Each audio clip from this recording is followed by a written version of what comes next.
Hello, everybody, and welcome to this episode of Real Life, Real Crime, the podcast. And as always, I'm your host, Woody Overton. And today we will be continuing with hashtag Justice for Hailey, the series. But I want to talk real quick about Courtney Coco's case again, which, as you lifers know, y'all helped me solve and get it brought to the prosecution level, which is the same thing we're doing on Hailey's case. But last Friday night, or a week ago, this Friday night, A&E, Cold Case Files, Murder in the Bayou, the series, did another episode called Murder on the Bayou, Evil in Cajun Country. And it's episode number 5 of this new season of Cold Case Files.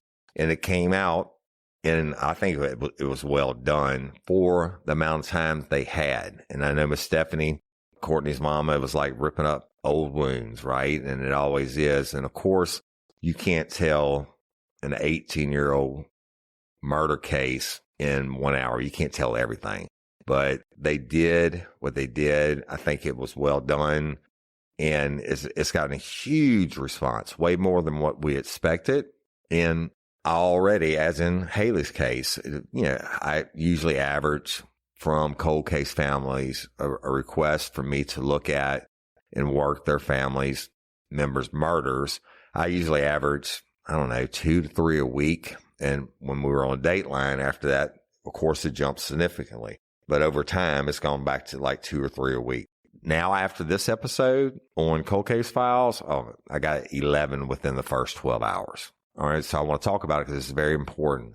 Cindy has made a official response, because we get so many of them, that she will respond to the family with a list of everything that my wish list, I'll call it, everything that I would like to have to look at the case. Naturally, the more information we have, the better the chances are that I'm actually going to work the case.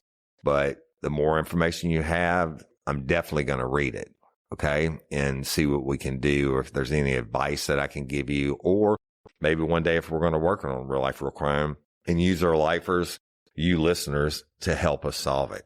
It's a very detailed message, but I need you. And I've asked this 1,000 times, but I get it. These people see us on TV and they haven't heard the podcast before.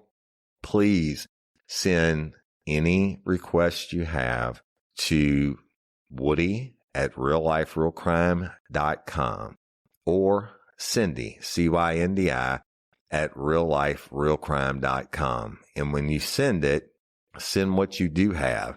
And then she'll send you this response, and I'll have the list of everything, my wish list, if you will. Like Courtney Coco's mama had over 2,000 pages when I took the case. Mary Pusher's family had a ton of information when I took the case. Miss Barbara Johnson, Hailey's mama, had the most we've ever had, including the video evidence and like some of the stuff that you're going to hear today. But she had everything. And now we have it, and I'm able to work it and tell the Hailey story to the lifers. Now, the problem is, I guess when people, hear Real Life, Real Crime on TV, they'll go to Facebook first. I have like 8 or 9 different Facebook pages, y'all. And, my private page and my personal page, which is maxed out. And then my public page. And then we have the crew page. And then we have the Lanyard page. And then it goes on and on and on. The regular Real Life, Real Crime page. And people message me on each one of those different pages. I don't get to them. Sometimes I don't get to some of those pages for 2 weeks. And then I'll see your messages and they're way back pushed, and you think that I haven't responded. I will always respond, but it'll make it a lot easier on you and me if you send it to Woody at realliferealcrime.com or Cindy at realliferealcrime.com. And so we can get the process started of at least looking at your case, right? Wow, y'all. And there's so many families that are hurting, just like Miss Stephanie and them were in Courtney's case, and Mary Pouchot's case, and Hailey's case. And I get it. I feel your pain. I've lived it. I've walked with these families. I did it when I was doing it in law enforcement, and I'm doing it now. And I would love to help y'all. Physically and mentally impossible. But we are going to continue after Hailey's series, I'm picking another case to work, and we're going to do it. And it's going to be a mainstay every Friday for as long as I'm podcasting. I'm going to be working on somebody's case. All right. So please, the Real Life Real Crime Community app in the App Store, go download it because I go there first. And if you message me there, I will get it first, guaranteed every day. I check my stuff there before I go to everywhere else. So it's important. I know you're hurting. I hate it for you. We'll just be God-led and do what we can do. So anyway, that being said, hey, if y'all haven't watched that cold case episode, it's Murder in the Bayou. The new season just started in January, episode number 5. I think it's Evil in Cajun Country. Go check it out. Now, let's go to Hailey's case. So thus far, I've told you the story, and we started with the cop cameras and then detective cameras and the different interviews and things like that. And you've heard it. Now, Patreon and Convicts, not only your commercial-free early releases, you've got to see the videos, right? Very, very powerful, very strong. And, what this guy's done so far is just bizarre, right? And nothing makes sense. And on today's episode, Miss Barbara, Miss Stella, and Tyler go in to speak with the detectives, okay? And now, I'm not throwing shade on these detectives. Of course, you could play armchair quarterback and sit back and say, oh, they could have done this and they could have done that, certainly.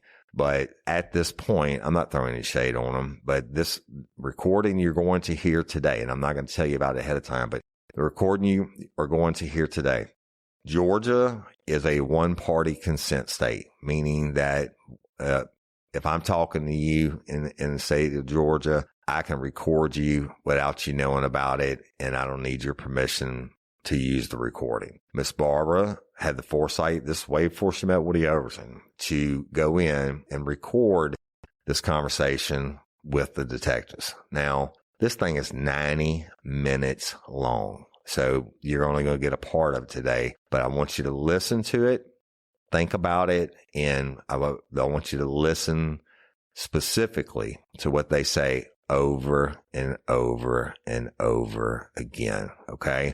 And then, so I'm going to insert that audio. Y'all, please continue to like and share Hailey's story. It's very, very important. We're going to be coming to the end here in the next couple weeks and doing the call for action to try to get this murder indictment. So what I want you to do, listen to it now. Of course, the audio is not perfect. Cindy's going to do the best she can to get it turned up. But you got to remember, Miss Barbara made this recording, and it wasn't like she had the recorder on the table in front of them. And yes, y'all know, she has definitely given me permission to share this on the podcast. And there's nothing damning at this point. There's no reason for them to be pissed off about this being on the podcast. So listen to it now. And I'll have a few comments when it's done. I guess maybe it was more convenient for her to get over here as opposed to meeting.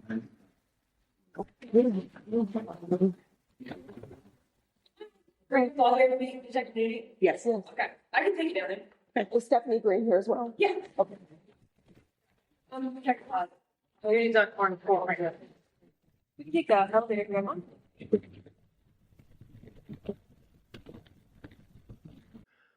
Are you feeling overwhelmed by hormonal changes? I know Cindy was, and if you're a woman, you're definitely not alone. There are more than 1,000 hormone disruptors living rent-free in our environment right now, found in our food, water, and even in our skincare products. These disruptors can wreak havoc on our hormones. Believe me, before Hormone Harmony, I watched Cindy suffer. Not anymore. Hormone Harmony's formula, made only with herbal ingredients, have reduced Cindy's hormonal symptoms, and it helps women of all ages. Then there are the natural hormonal changes our bodies face, such as menopause. While these processes are part of life, they don't have to be uncomfortable. The good news is that you don't have to suffer through it any longer. Hormone Harmony contains science-backed herbal extracts known as adaptogens, designed to help the body cope with stressors, including those chaotic hormonal fluctuations that can disrupt your daily life. Whether it's PMS symptoms, like irritability and cravings or menopause symptoms such as hot flashes and night sweats, Hormone Harmony can help with it all. Happy Mammoth, the creator of Hormone Harmony, is dedicated to improving women's lives by using only high-quality science-backed ingredients. They make no compromises on quality, ensuring that you receive the best support possible. This isn't just a supplement, it has become a phenomenon. Women are talking about it everywhere, with a bottle of Hormone Harmony sold every 24 seconds. And the most important benefit, women express feeling like themselves again. A sentiment echoed in over 30,000 positive reviews. For a limited time, you can get 15% off your entire first order at happymammoth.com. Just use the code RLRC at checkout. That's happymammoth.com. Don't forget to use the code RLRC for 15% off today. You want to set your child up for success? Is your child struggling with a specific subject, or do they need a challenge to keep them engaged? IXL Learning is an online learning program that enriches your homeschool curriculum. It offers practice in math, English, language arts, science, and social studies, and adapts to each child, meeting them at their personal level. As a homeschool parent, I can tell you that IXL has been life-saving for my son, WL. He uses IXL every day, and it allows me to tailor his learning experience based on his specific skills, not just his grade level. If he needs support, IXL finds his current level and helps him build up to where he needs to be. And in areas where he's advanced, IXL propels him forward without any setbacks. What I love most is that IXL uses visuals in its questions and lessons, which really helps WL learn math and science better since he is a visual learner. The interactive practice problems and educational games make learning fun and engaging. With IXL, school is a positive, fun experience. WL enjoys earning awards in the educational games. IXL is trusted by 15 million students worldwide and has proven to improve performance in over 75 scientific research studies. Make an impact on your child's learning. Get IXL now. Real Life, Real Crime listeners can receive an exclusive 20% off IXL membership when they sign up today at IXL.com/today. Visit IXL.com/today to access the most effective learning program at the best price.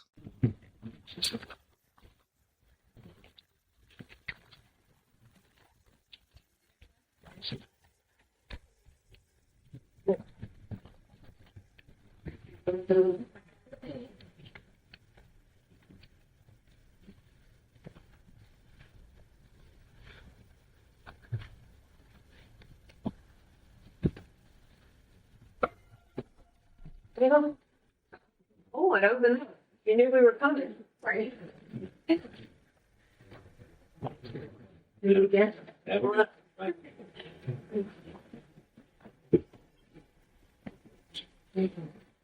Guys doing okay today?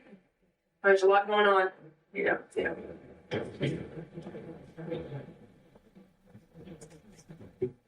So are you working the case as well? I'm not. No.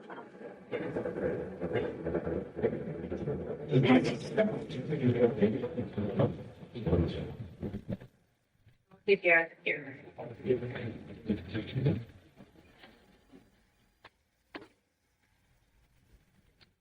And then the open door to your left is going to be cocktail. You're welcome. Dr. Johnson, Yes. please come in. Lieutenant Collins. Stephanie Green. He's going to come in, just have a seat. Sergeant, right here, be fine. Sergeant Arrowwood, sitting on the other side of the table. Detective, he's in court right now. He's moving down momentarily. All right, Johnson. I'm not a water. I'm not just waiting for you. I want to. So, Detective Lee is finishing it. I got calls before this morning, the third morning, and they didn't get to him, and so I put him in place to get him handled as soon as possible. The defense didn't show up this morning, so he is almost done. He's on the so hopefully in there. So we appreciate you coming in. I wish we didn't have to meet under these circumstances. I'm sorry for your loss. This is a very difficult case for all of us involved. Obviously, y'all have suffered tremendously, and that's not lost on any of us. So I want to walk you through essentially everything that we've done up until this point in the stand. So, and I'll go ahead and start by telling you this, that I don't want this to be weighing on your mind. Everyone in this room, Detective Nudie, of course, included, we all believe this is a homicide. Okay, there's a difference between what we can necessarily prove, and that's where we're struggling. Okay, I'm just going to be very direct with you that we are struggling, and I'm going to walk you through everything. But we all believe in our heart that this is a homicide. Okay, so nobody doubts that. Okay, and we've been doing as much as we can, thinking outside the box to figure out a way to be able to bring charges and charges that we can actually prove. So that has been our goal from the beginning. You ready to walk you through everything? Yes. Yeah. All right. So, is there a certain point you want me to start with, or you want me to just walk you through everything? I guess just walk me through it. Okay. So kind of looking at timeline first. We know that they were at Anchor Bar because we have a receipt from Anchor Bar. So they were there at 18:55, which translates to 6:55 p.m. Okay. We know that they got there. They didn't seem that drunk when they first arrived. But essentially by the end of being there, they were extremely intoxicated, mostly Brooks. He only had 2 drinks there, which was kind of a red flag of, how do you go from seemingly sober to extremely drunk after just 2 drinks? He ended up knocking everything off the table, essentially like a fit of rage, and was banned from being in the restaurant, so they left. This happened so quickly that Hailey and Mazda got the food to go. They didn't even eat there. So at 19:28, so almost 7:30, we have Mazda's car, because they were driving Mazda's car, hit on a flock camera, which are the license plate readers. So we know at that point in time they were headed back to their apartment. We know that they were probably at their apartment a couple minutes later, so around 7:30. By 8:00, there was a neighbor from a neighboring apartment who spoke to Brooks after hearing shouting and arguing. The neighbor said that they, just heard loud noises, shouting, arguing, and heard glass breaking. So there was some mention about whether Brooks was cheating or whether he was a homewrecker. That neighbor ended up speaking to Brooks at the door and essentially saying that, look, you're going to need to leave, otherwise the neighbor said they'd call 911. So Brooks sat outside with this neighbor for a period of time. Explained, Hailey's mad at me, she's suspecting me of cheating, blah, blah, blah. So Brooks and the neighbor felt that Brooks was intoxicated, which of course we already knew. So Brooks tells the neighbor he's going to be leaving. So at that point, the neighbor just goes to their apartment, and that ends. So 2 hours later, around 10:25 or 10:30, a neighbor from a different apartment hears a loud bang. And about 10 to 15 minutes later, the neighbor calls 911 after Brooks actually comes to that neighbor's apartment. So Brooks went to the door, was shouting for help. He said that he needed help because his wife was stroking out. And so the neighbor calls 911. The neighbor follows Brooks upstairs into the apartment. He then sees Brooks is on the ground with Hailey in his lap. He sees blood, and so he backs out while he's still on the phone with 911, and you can hear him talking to 911, explaining that. You can hear when he's on when the 911 call is still ongoing, you can hear Brooks sobbing in the background, being like, "Please don't die, please don't die." So Maryland Fire gets there extremely, extremely quickly. Brooks opens the door when they get there, and then sits back on the floor with Hailey. At that point in time, he was sitting on top of the shotgun, which was further concealed by clothing and blankets. The firemen basically started working on her, realized what had gone on. At that point, they stopped because there wasn't anything they could have done. They did secure that firearm once they realized where it was. So, of course, they then get police to respond to the scene as well, explaining what they had. Within 10, 15 minutes of fire initially getting there, police are already there. They're already handcuffing Brooks. His demeanor was very strange. Not the really, there's nothing rational about his behavior. I mean, he's laughing at times, he's smiling at times, he's commenting on the weather, asking what the problem is. I mean, nothing makes sense. Very, very suspicious behavior. He's placed in the police car. He's calm initially. He then starts complaining essentially about the handcuffs being too tight, having to use the restroom, things of that nature. And then he becomes violent, where he's like trying to kick his way out of the police car altogether. At some point, he calms down again. An officer talks to him, and he's like, "Is Hailey okay?" Again, doesn't make any sense, right? Because you hear him on the 911 call screaming, "Please don't die," but then you're asking if she's okay. So that's kind of the timeline, and then he's interviewed, which I'll walk you through the interview, but that's kind of the timeline of what we're looking at. So Was there any arguments between when the neighbor asked him to leave? Not that anyone heard. Yeah, because why did that just go silent? Right. And And we don't know. We don't know. But that's what, is it possible that he had already shot her and muffled it and then? I don't think so, because there is a loud bang that's heard right before he then goes down and asks for 911. I mean, but if he muffled it, and then. It's difficult to muffle a shotgun, especially. But I mean, no, The only person that heard it was from the kitchen. yeah, one neighbor, like, is the only person that heard it, so. We canvassed the area and asked the other folks in the area. He's the only one that heard it. Now, I can't explain why somebody does or does not hear something. Right.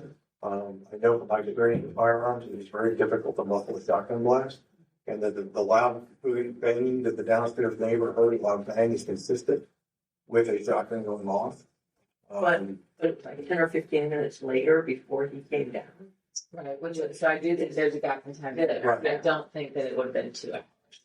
But I mean, I guess it just none of it makes sense. So we agree. And the fact that there was, no arguing or anything heard after that, except a loud bang, is confusing. Mm-hmm. I don't disagree with you. We can't explain why that occurred.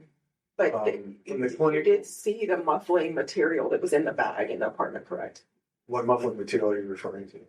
It was a bunch of material in a bag that, as soon as I pulled it out, so that's used.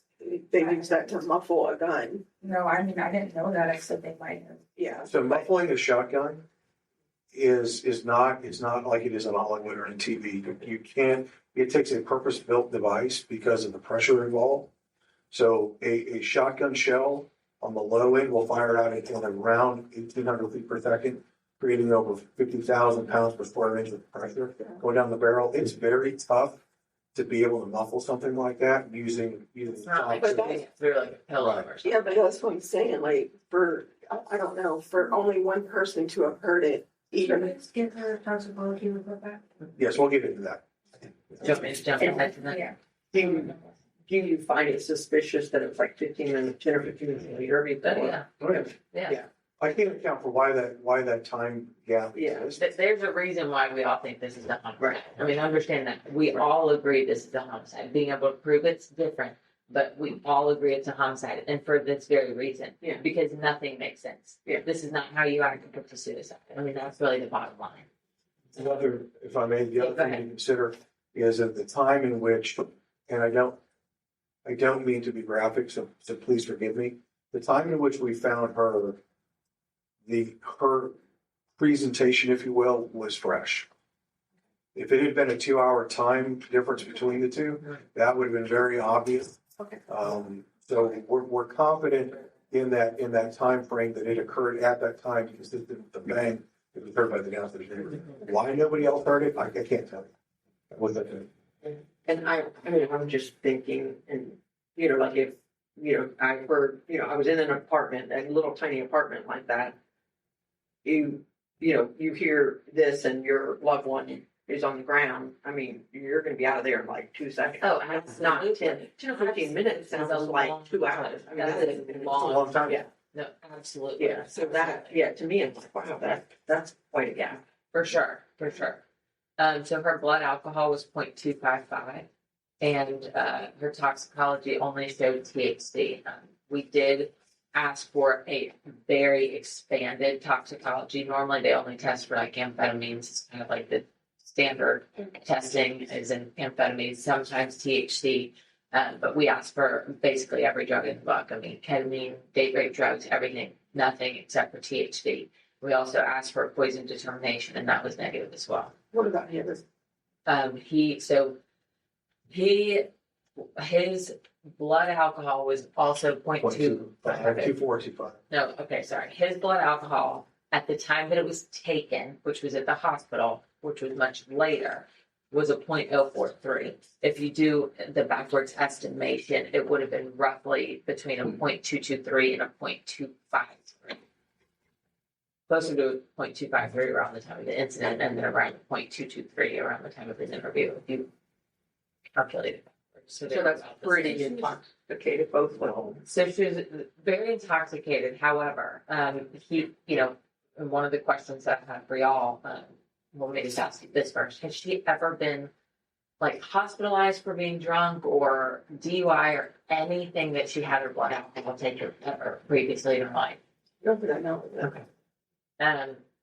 Because one of the tough things here is no matter what expert you get, no one can testify to what someone's behavior will be at those levels. So we know Brooks has essentially a liver of like a 60-year-old alcoholic, which means at a 0.225 or 0.25 around the time of the incident, he could have been relatively functioning, whereas like I would probably be on the floor, like comatose, right? So, it's very different for each individual based on their drinking history. So I was curious if there was any reason she would have had her blood alcohol tested previously that you would have been like, oh, we took her to the hospital because she was unconscious at this point in time. Her BAC was this, that we could compare it to. And what about her So liver? was she still on the couch? And like, what about her liver? Like in the autopsy, did they? I have like a fourth meeting with Dr. College on Wednesday. Okay. I've met with him. Yeah, because they were saying about with Brooks that his liver right would have So- alcohol. and that didn't come from me, obviously. Right. Was there anything else in his system?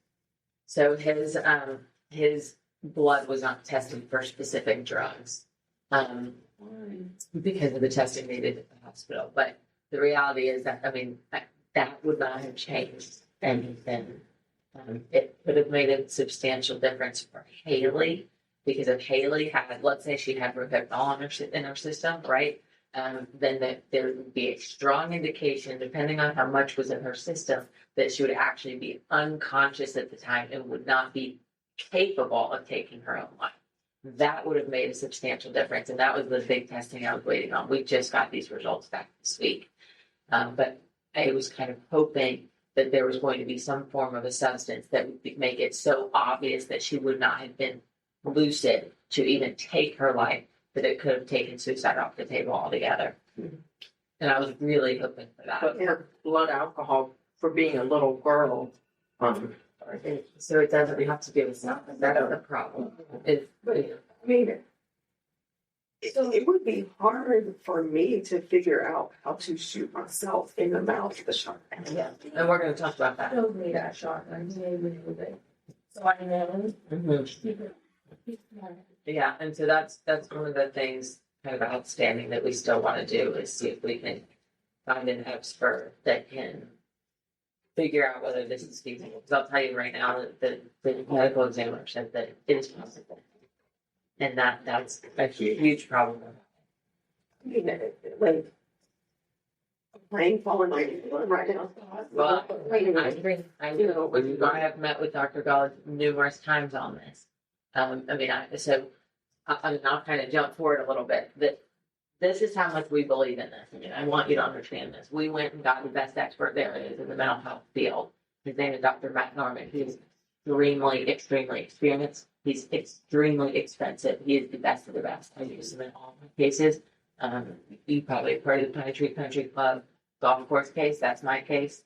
Do you know what case I'm talking about? It was a triple homicide at a golf course. by KSU. Mm-hmm. It seems like I've heard something about that. Okay, so it's a death penalty case that's pending in our office, and he's on that. When I say he's the best of the best, I mean he is the best of the best. And so we had him take a look at this file as an expert in this field to talk about, does any of this make sense? And I mean, his opinion is the only thing that explains Brooks's behavior is that he's lying, which I mean, we knew, but it was confirmation, right? It's not trauma blocking, it's not some sort of mental illness or anything like that. It's lying. And he sent us all sorts of studies on, the likelihood of a female committing suicide by gun, right? And B, that the gun goes in the mouth and is done by a shotgun, right? It's extremely low. I mean, the statistics on it are extraordinarily low, making it very unlikely. The problem is it doesn't make it impossible. And that's a struggle. And one of the things that Dr. Gullich has focused on and that causes him issue with his findings is that she doesn't have any form of trauma to her tongue. So if you think about someone who is, someone is putting a gun in your mouth and you don't want it in your mouth, the first thing you do and you can't control it is that your tongue tries to block it. And that's just by instinct that. Yeah, so what if We'll she get was to that. We'll get to that. So that's one of the things he looks at to say, well, he's only had 2 cases done in his career, and he's done like thousands and thousands, 5,000 plus autopsies. He's only had 2 cases where where it's been a homicide with these circumstances, and it's had trauma to the tongue. So that's part of the issue. In terms of him making a finding that this is a homicide, definitely a homicide and not a homicide or a suicide. Now, going to her toxicology, that's why I was hoping that the toxicology would be so obvious that there's no way she could do it, right? Because you asked the question, what if she was passed out? If I can prove she's passed out, we get a homicide charge. End of story. I can't prove it.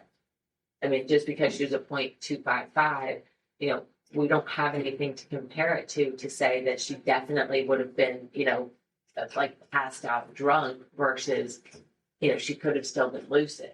We know he was lucid at that same exact blood alcohol level. But he's a functioning alcoholic.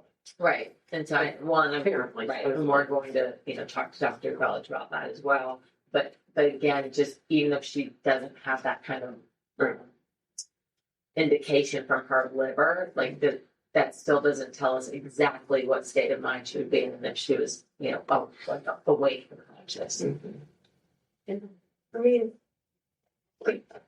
yet that there are things that there's a possibility, but Hello. I mean. At Kroger, an annual Boost membership just got even better. Now you can choose from Disney Plus with ads, Hulu with ads, or ESPN Plus on us when you sign up. Plus, enjoy unlimited free delivery, double fuel points, exclusive offers, and free items. Sign up for a Boost membership today. It's an easier way to save, including new streaming options to relax with while we deliver your groceries. Kroger, fresh for everyone. Restrictions apply. See site for details.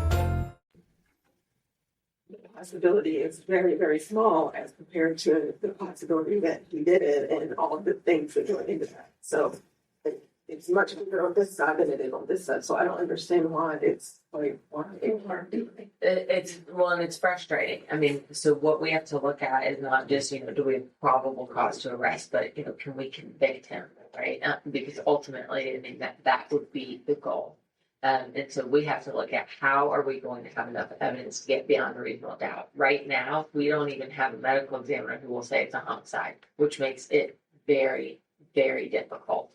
I mean, where he started was this is more than likely a suicide, but there's a small chance it's a homicide. That's where Dr. Gullich started. I have worked with him. I've shared that. I mean, I typed all this up for him, that synopsis of the case, everything we have. I've shared with him Dr. Norman's findings, everything to kind of help with that determination. Because as a medical examiner, I mean, you are a doctor, right? So you still consider outside records just as, your primary care doctor would, right? And so that's something that he's taken into consideration. And again, I'm meeting with him Wednesday now that we have toxicology and blood alcohol back. But, I have to get him to a point that he at least is at a minimum is saying a homicide is more likely than suicide. because we have to ultimately bring it to a jury. And if the jury hears that the expert medical examiner, who we rely on all of our cases, I mean, this isn't someone we've, hand selected, but rather does all of the autopsies. And I'm the head of the major crimes unit. I only do murder cases. So he is who we have for murder cases. And if we're relying on his opinion in every other case, but then we're trying to say that he's, has this one wrong, that's a tough sell to a jury. So Because you said there was no trauma to the tongue, what if he had just, so the explanation for that would be that she's passed out, and so her body's not reacting, right? Which again is why I was so hoping that his toxicology would be clear to where you go, well, she has roofie in her system. Of course, there's no trauma to her tongue. She was so passed out that she didn't feel it. She didn't respond to it because she was just completely passed out and debilitated. why is the fact that there's no trauma to the tongue make you believe it's suicide? I don't believe it's a suicide, first of all. I believe this is a homicide. Okay? Well, why didn't they? Because Dr. Gollage, in his experience, it's if someone is not trying to kill themselves, so it's an unwanted act, that your body automatically puts your tongue in the way of the gun, because that's just how your body responds. What if he was stick your tongue out? No, I hear you. Right, and I hear you. But the problem is all of these are what ifs, and that's what makes this hard. Can he determine the trajectory of how the gun was? Was the gun down here? Was it up here? Was it? I don't know how it works with. Yes, so he has done that, and it is consistent with someone doing it themselves. That's part of the problem. Okay. Coming from a downward angle. And again, not to say that that's what happened. It's just that when he looks at it, the way he explained it to all of us is, if he didn't have this investigation at all, this would be suicide. Mm-hmm. But for this police investigation, it would have been determined to be a suicide, and that would be the end of it. There would be nothing further for him to have done on this case. We've obviously worked with him and explained the investigation, which is what has him right now in a holding pattern of undetermined, where he is not able to say with certainty one way or the other, homicide or suicide. So, that's kind of, that's the biggest issue, is that we have to be able to prove it was a homicide. And again, we all agree 100%. We've talked about this a million times. We would love to charge him. I'd love for him to be away for the rest of his life. It's that simple. All of us are working. It's a matter of getting there. All right. So you just heard it. How many times did the detectives say they knew Hailey's case is a homicide, right? Homicide, murder, that Brooks Cleary murdered her. Now, a couple things in it. I told you on prior episodes, I was going to tell you that I knew Brooks was lying about the whole day. He said they never left the apartment. They sat there and watched videos and da-da-da-da. Well, guess what? We know you were at the Anchor Bar, Brooks Cleary. We know you got kicked out of the Anchor Bar. All right. And that's been established now by true professionals. And look, the lady the detective that's talking, she speaks more than anybody else does on this audio. She's the #1 homicide detective in Atlanta. And do you know how many people get killed in Atlanta every year? She works death penalty cases. All she works is homicides. And she said, without a doubt, it is a homicide. And she's taken Hailey's case to the best shrink guy that, and he was like, no way.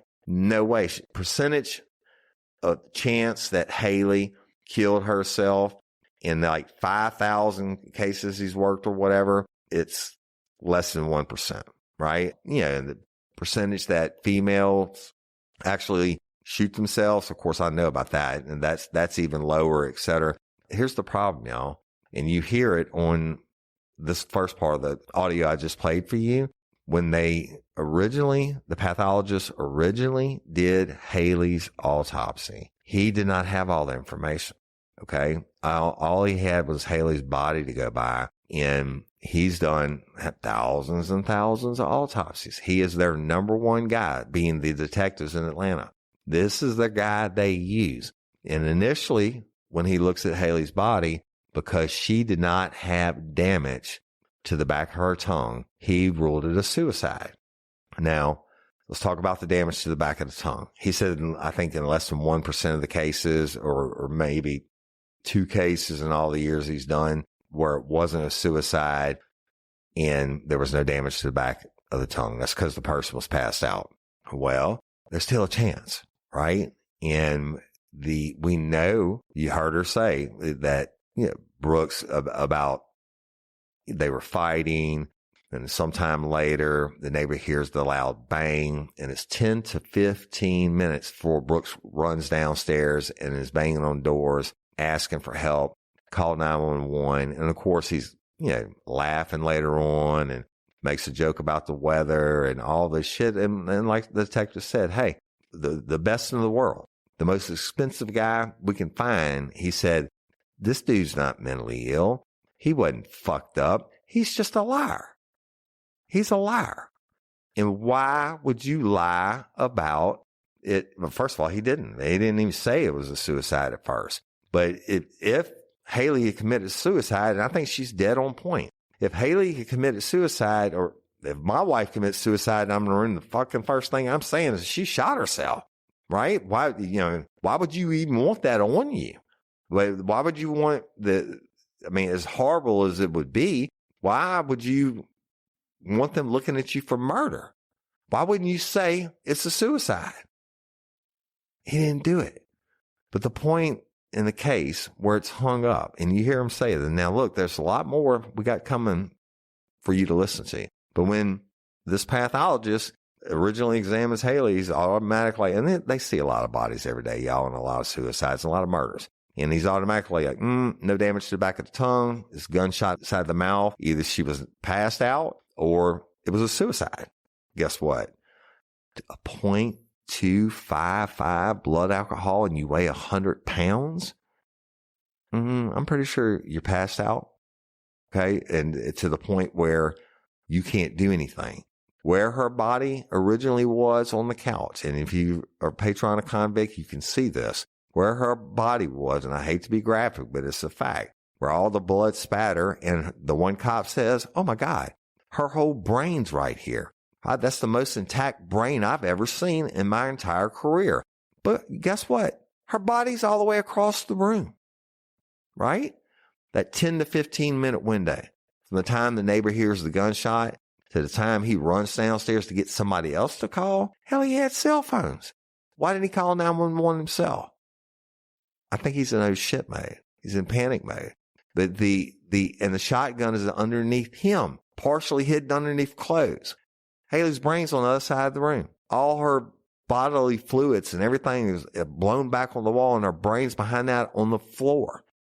But yet you have no back to your skull. You have no brain in your skull. Everything is blown where it's blown, and you're going to get up and walk across the room and lay down on the floor? You can't do it. You couldn't do it with a shot to the head like that if you're a zombie on The Walking Dead. It's physically impossible. Why she moved across the room? Why are you saying, oh, I think she had a stroke? I think she had a stroke, when all the other fucking lies this idiot says, and you're holding her, trying to hide the back of her head and all that. It's just baffling. But the best mind guy in the world, what he says, it's not baffling. It's a homicide. This dude is full of shit. The detectives say it's a homicide. Now, they're pathologists. Let's go back to it. He initially says, no damage to the back of the tongue. Must have been a suicide.